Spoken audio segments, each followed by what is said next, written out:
इसके अतिरिक्त विभिन्न प्रकार के दलहन, साग, सब्जी इत्यादि भी उपजाए जाते थे। खेतों की उर्वरता बढ़ाने के लिए गोबर की खाद का व्यवहार किया जाता था। खेतों की सिंचाई का भी प्रबंध किया गया था। इन प्रयासों के फलस्वरूप किसान अपनी आवश्यकता से अधिक अनाज पैदा करने लगे। इसके आधार पर समाज के दो अनुत्पादी वर्ग ब्राह्मण एवं क्षत्रिय का भरण पोषण हो सका। राज्य का संगठन मजबूत हुआ और शिल्प एवं व्यवसाय वाणिज्य की प्रगति हुई। यद्यपि उत्तर वैदिक काल में कृषि आर्यों का मुख्य व्यवसाय बन गया, तथापि इससे पशुपालन का महत्व कम नहीं हुआ। कृषि के समुचित विकास के लिए भी पशुओं की आवश्यकता थी, अतः पशुपालन पर भी इस काल में ध्यान दिया गया। अथर्ववेद में पशुओं की वृद्धि के लिए अनेक प्रार्थनाएं की गई हैं। गाय बैल के अतिरिक्त भैंस भी अब पालतू मवेशी बन गई। मेगास्थनीज और कौटिल्य दोनों के विवरणों से ज्ञात होता है कि मौर्य साम्राज्य कृषि पर यथेष्ट ध्यान देता था, बहुत ध्यान देता था। मेगास्थनीज के अनुसार मिस्र की तरह भारत में भी राजकीय पदाधिकारी भूमि की नाप और नहरों की देखभाल करते थे। समस्त भूमि राजा की थी। किसान वर्ष में 2 फसलें पैदा करते थे। किसानों को नुकसान पहुंचाने का अधिकार किसी को नहीं था। अर्थशास्त्र से भी कृषि व्यवस्था पर महत्वपूर्ण प्रकाश पड़ता है। राज्य कृषि पर नियंत्रण रखता था। इस युग में अधिक से अधिक भूमि को कृषि योग्य बनाया गया। विभिन्न प्रकार की भूमि प्रणालियों का जिक्र कौटिल्य ने किया है। कुछ जमीनों पर किसानों का व्यक्तिगत मालिकाना था, स्वामित्व था। कुछ भूमि राजकीय थी तो कुछ जमीन राज्य के अवकाश प्राप्त अधिकारियों एवं पुरोहितों को कृषि कर्म के लिए दी जाती थी। राजकीय भूमि पर शीताध्यक्ष दासों, कर्मकारों और कैदियों की मदद से कृषि कार्य करवाता था। राज्य कुछ जमीन बटाई पर भी किसानों को देता था। किसान अपनी उपज का 1/6 से 1/4 भाग तक भूमि कर राज्य को देते थे। किसानों को खेती करने में सहायता पहुंचाई जाती थी।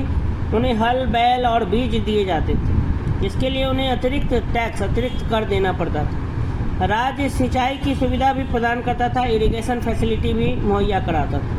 किसान विभिन्न प्रकार के अनाज, दलहन, तेलहन, सब्जियां एवं फल उपजाया करते थे।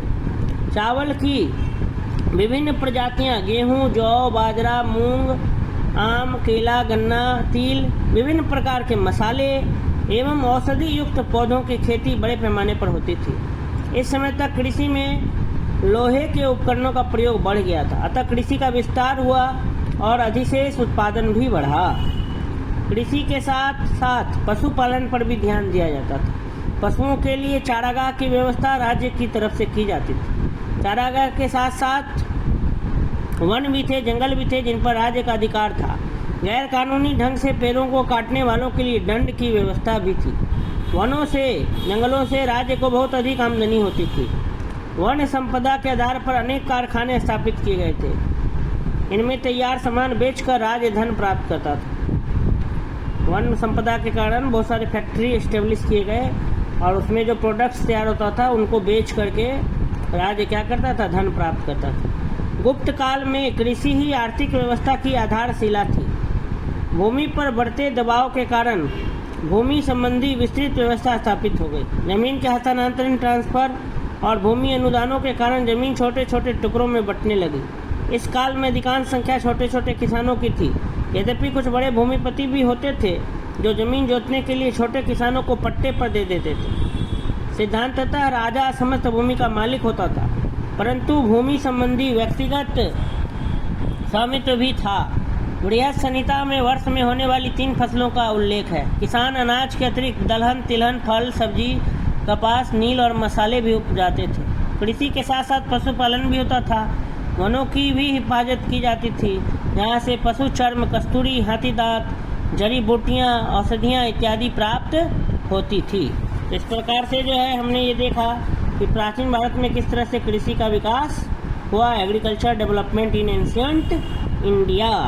तो ये वीडियो यहीं पे समाप्त होता है। अगर आपको ये वीडियो अच्छा लगा हो तो वीडियो को लाइक करें, शेयर करें, अधिक से अधिक लोगों तक पहुंचाएं और सेमेस्टर 1 के छात्रों को जो है मेरे चैनल से जोड़ने का प्रयास करें, क्योंकि उनके एग्ज़ाम के सभी वीडियोज़ मेरे चैनल पर जो है उपलब्ध होने वाली है। धन्यवाद।